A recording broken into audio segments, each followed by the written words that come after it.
নমস্কার। বাছাই করা গল্পগাথা বা সঙ্গীতা অডিও বুক চ্যানেলের নতুন একটি পর্বে আপনাদের স্বাগত জানাই। আজ আপনাদের পড়ে শোনাব গোপাল ভাঁড়ের 3টি মজার গল্প। গোপাল ও গুরু মশাই। গোপাল ছোটবেলা থেকেই খুব দুষ্টু ছিল। পড়াশোনায় একদম মন ছিল না। মাঝে মাঝেই পাঠশালায় যেত না। একদিন গুরুমশাই পাঠশালায় যাবার পথে দেখলেন গোপাল বারোয়ারি তলায় খেলছে। তিনি কিছু না বলে চলে গেলেন। পরদিন গোপাল পাঠশালায় গেলে গুরুমশাই বললেন, কাল পড়তে আসিসনি কেন রে? গোপাল বলল, গুরুমশাই, কাল আমার মুখ থেকে ধোঁয়া উঠছিল, তাই দেখে মা বলল, বাবা গোপাল, আজ তোকে পাঠশালায় যেতে হবে না, তোর পেটে আগুন লেগেছে, কখন কি হয় বলা তো যায় না। গুরুমশাই বললেন, তা বাপু, এর আগে পরপর দুদিন আসিসনি কেন? গোপাল বলল, আমাদের পাশের বাড়ির কলুর বউটার গঙ্গা প্রাপ্তি হলো, তাই মা বলল, বাবা গোপাল, বউটা মরেছে, আমাদের দুদিন অশৌচ পালন করতে হবে, ওই দুদিন আর তোকে পাঠশালায় যেতে হবে না। কলুর বউ মরলো আর অশৌচ পালন করতে হলো তোদের? এমন আজগুবি কথা বাপু আমি কোনোদিন শুনিনি। তা এর আগেও তো একদিন আসিসনি। গোপাল দুষ্টু হেসে বলল, সেদিন আর কামাই হলো কি করে গুরুমশাই? সেদিন তো আপনার সঙ্গে দেখা হয়েছিল। গুরুমশাই বুঝলেন এই নাপিতের বেটার সঙ্গে কথাই পারা যাবে না। তিনি তারপর থেকে গোপালকে আর কিছু বলতেন না। এখন শুনবেন গোপাল ভাঁড়ের গল্প খট্টাঙ্গ পুরাণ। মহারাজ কৃষ্ণচন্দ্রের মনে সুখ নেই। তিনি রাজসিংহাসনে বসে আছেন, কিন্তু বড়ই দুঃখে দিন কাটাচ্ছেন। মহারাজের বিষাদ ভরা মুখটি দেখে গোপালের খুব দুঃখ হলো। গোপাল মহারাজের সুখ দুঃখের সাথী। একদিন আর থাকতে না পেরে গোপাল বলেই ফেলল, মহারাজ, কি আপনার দুঃখ যা আমাকে বলা যায় না? মহারাজ দীর্ঘ নিঃশ্বাস ফেলে বললেন, গোপাল, দুঃখের কথা কি জানো? আমার ভুলের জন্য কয়েকজন জ্যোতির্বিদ নবাবের কারাগারে বন্দী হয়ে আছেন এবং অনেক কষ্ট ভোগ করছেন। কী উপায়ে তাদের কারাগার থেকে উদ্ধার করা যাবে তা আমি ভেবেই পাচ্ছি না। গোপাল বলল, মহারাজ, আমাকে সমস্ত বিষয় খুলে বলুন। আমি আমার ক্ষুদ্র সামর্থ্য দিয়ে আপ্রাণ চেষ্টা করব যাতে আপনার মনোবাঞ্ছা পূর্ণ হয়।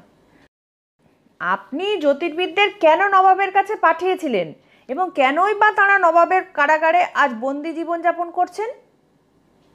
মহারাজ বিষণ্ণ মনে বললেন, নবাবের অনুরোধে আমি কয়েকজন জ্যোতির্বিদ পণ্ডিতকে নবাবের কাছে পাঠিয়েছিলাম।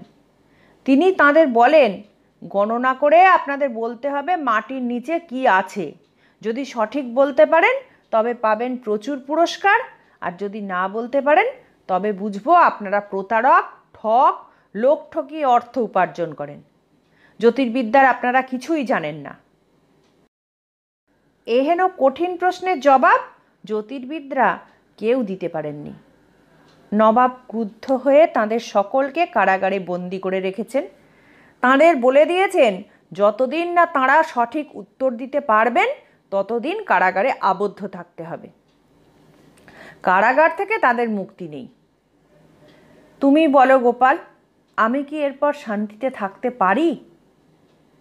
গোপাল সব শুনে বলল, মহারাজের মনের শান্তি কেন নষ্ট হয়েছে তা এতদিনে জানতে পারলাম, কিন্তু মহারাজ, এর উত্তর কিন্তু জলবৎ তরলম।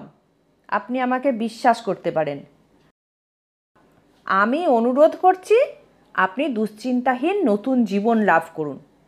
আমাকে যদি আগে বলতেন তবে আপনাকে এত কষ্ট পেতে হতো না। মাটির নিচে কি আছে এ তো অতি সহজ প্রশ্ন। আমি কালই জ্যোতির্বিদদের মুক্ত করার ব্যবস্থা করছি। মহারাজ সংশয়ের সঙ্গে বললেন, তুমি কি পারবে গোপাল? কিন্তু তুমি তো জ্যোতির্বিদ নও, তাহলে কি করে পারবে? তবে জানবে, যদি তুমি পারো তবে সত্যিকারের একটা কাজের মতো কাজ করলে। তোমাকে আমি বাধা দেব না, তবে নবাবের কাছে যদি সদুত্তর দিতে না পারো তবে তোমারও কিন্তু স্থান হবে লৌহ কারাগারের অন্তরালে। গোপাল বলল, আপনি আমার জন্য চিন্তা করবেন না। কি কৌশল অবলম্বন করে নবাবকে বোকা বানাবে এবং জ্যোতির্বিদদের উদ্ধার করে মহারাজের মুখে হাসি ফোটাবে, এই কথাই ভাবতে ভাবতে বাড়ি ফিরল গোপাল। সারা রাত ভাবল। সকাল সকাল উঠে খাটিয়ার একটা পায়াকে একখানা লাল কাপড় দিয়ে বেশ ভালো করে জড়িয়ে বেশ যত্ন সহকারে সঙ্গে নিয়ে নবাবের দরবারে হাজির হলো গোপাল। একজন বিজ্ঞ জ্যোতির্বিদ তাঁর দরবারে এসেছেন তাঁর কৌতূহল নিবারণ করার জন্য, এই কথা ভেবে ব্রাহ্মণবেশী গোপালকে অতি সমাদর করে বসতে অনুরোধ করলেন নবাব এবং জানতে চাইলেন তাঁর আগমনের কারণ।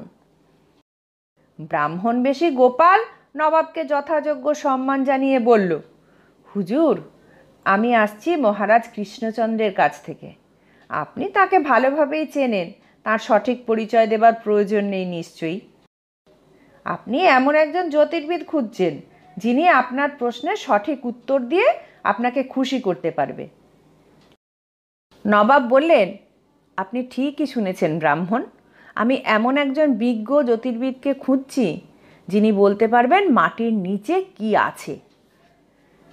গোপাল বলল, অতি সহজ প্রশ্ন নবাব বাহাদুর, এর জবাব আমি দেব।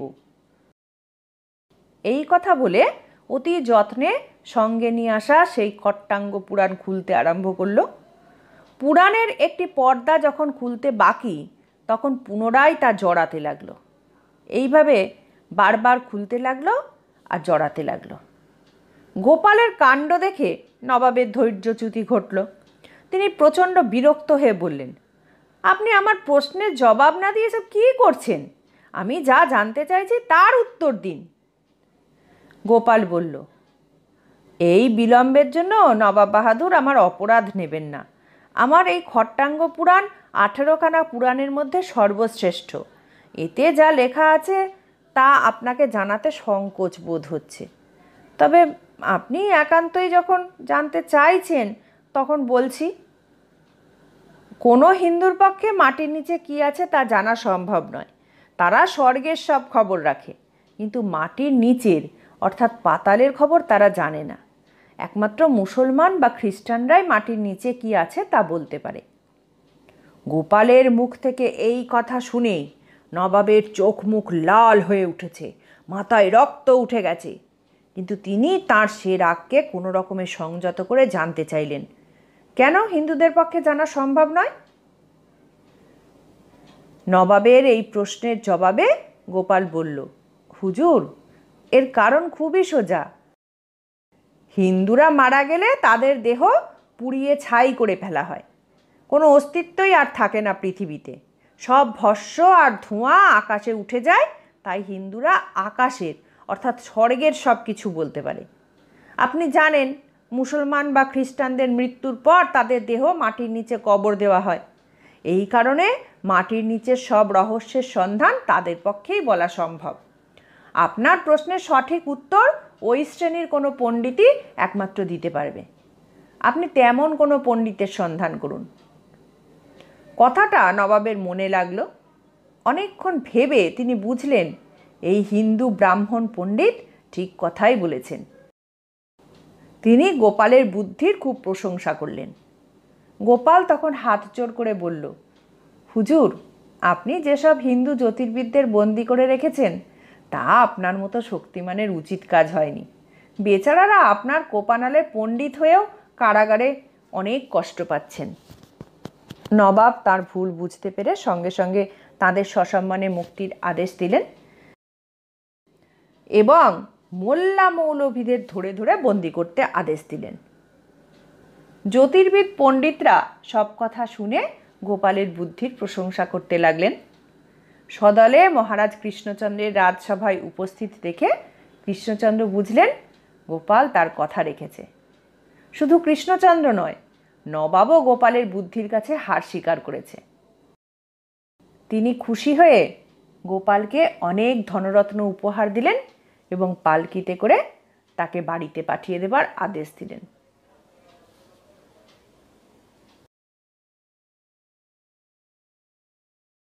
লাউ ঘন্টে চিংড়ি মাছ। মহারাজা কৃষ্ণচন্দ্রের এক বৃদ্ধা পিসিমা ছিলেন। রাজার পিসিমা হলে কি হবে, তিনি ছিলেন হাড় কৃপণ। একটা পয়সা তাঁর কাছ থেকে কেউ নিতে পারত না। কৃষ্ণচন্দ্র একদিন গোপালকে বললেন, গোপাল, তুমি যদি আমার পিসিমার কাছ থেকে কিছু টাকা আদায় করতে পারো তবে বুঝবো তুমি বাহাদুর বটে। এই কাজটি করতে পারলে তুমি অনেক টাকা পুরস্কার পাবে আমার কাছ থেকে। গোপাল হেসে বলল, মহারাজ, আর এমন কি কঠিন কাজ? আপনি নিশ্চিন্ত থাকুন, আপনার কিছু টাকা গেল। পরদিন সকালেই গোপাল অন্দরমহলে পিসিমার কাছে গিয়ে হাজির। পিসিমা গোপালকে দেখে একগাল হেসে বললেন, এসো এসো গোপাল, এসো। তা গোপাল, সাত সকালেই আমার কাছে এসেছো যে, বাড়ির সব খবর ভালো তো? গোপাল বিগলিত হয়ে বলল, তা পিসিমা, আপনার আশীর্বাদে বাড়ির খবর ভালো। সকালেই চলে এলাম। মনের বাসনা আজ আপনার পাতের প্রসাদ পাই। খুশি হয়ে পিসিমা বললেন, বেশ তো বেশ তো, আর এমন কি, এ তো আনন্দের কথা। গোপাল আগে থেকেই কয়েকটা ভাজা চিংড়ি মাছ লুকিয়ে সঙ্গে নিয়ে গিয়েছিল। এক ফাঁকে সেগুলো পাতের লাউ ঘন্টের মধ্যে মিশিয়ে দিল। যেন অনেক তৃপ্তি সহকারে খেয়েছে, এমনিভাবে ঘন ঘন ঢেঁকুর তুলে যখন উঠতে যাবে তখন পিসিমা জিজ্ঞেস করলেন, বলো তো গোপাল, কোন তরকারিটা ভালো খেলে? গোপাল পেটে হাত বুলোতে বুলোতে বলল, পিসিমা, অনেক দিন পর আজ তৃপ্তি সহকারে খেলাম। সবগুলো রান্নাই অতি উত্তম হয়েছে। তবে আপনার হাতের রান্নার লাউ চিংড়ির জবাব নেই। আহা, অনেক দিন এমন খাই না। এমন রান্নার কথা সকলকে না বললেই নয়। পিসিমা শুনে আঁতকে উঠে বললেন, কি বলছো গোপাল? আমি বিধবা মানুষ, মাছ আমি স্পর্শ পর্যন্ত করি না, আর তোমাকে তাই রান্না করে খাওয়াবো? গোপাল ভালো মানুষটির মতো বলল, আমিও তো তাই ভাবছিলাম। পিসিমা কি শেষ বয়সে মাছ খাচ্ছেন নাকি? আমি কিন্তু এক বিন্দুও মিথ্যে কথা বলছি না। পিসিমাও লাউ ঘন্টের মধ্যে চিংড়ি মাছ দেখে অবাক হয়ে গেলেন। যাই হোক, এ কথা পাঁচ কান হয়ে গেলে শেষ বয়সে তাকে অনেকে নিন্দে করবে। তিনি গোপালের হাতটি ধরে মিনতি করে বললেন, গোপাল, এ কথাটা যেন কেউ জানতে না পারে। গোপালকে খুশি করার জন্য এক থলে টাকা এনে গোপালের হাতে গুঁজে দিয়ে বললেন, দেখো গোপাল, পিসিমার মান রেখো। গোপালের যেন টাকা নিতে খুবই অনিচ্ছা, এমনি ভাব দেখিয়ে টাকার থলেটা নিয়ে হাসতে হাসতে মহারাজের কাছে উপস্থিত হলো। গোপালের মুখ থেকে সব ঘটনা শুনে কৃষ্ণচন্দ্রের হাসি আর থামতেই চায় না। পরে প্রতিশ্রুতির মতো পুরস্কার নিয়ে গোপাল বাড়ি ফিরল।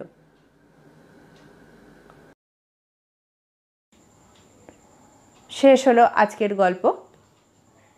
গল্প ও গল্প পাঠ সম্পর্কে আপনাদের মতামত কমেন্টের মাধ্যমে অবশ্যই জানাবেন। ভালো লাগলে লাইক ও শেয়ার করবেন, আর চ্যানেলটিকে সাবস্ক্রাইব করে আমাদের সাথে থাকবেন। সবাই ভালো থাকবেন, সুস্থ থাকবেন। নমস্কার।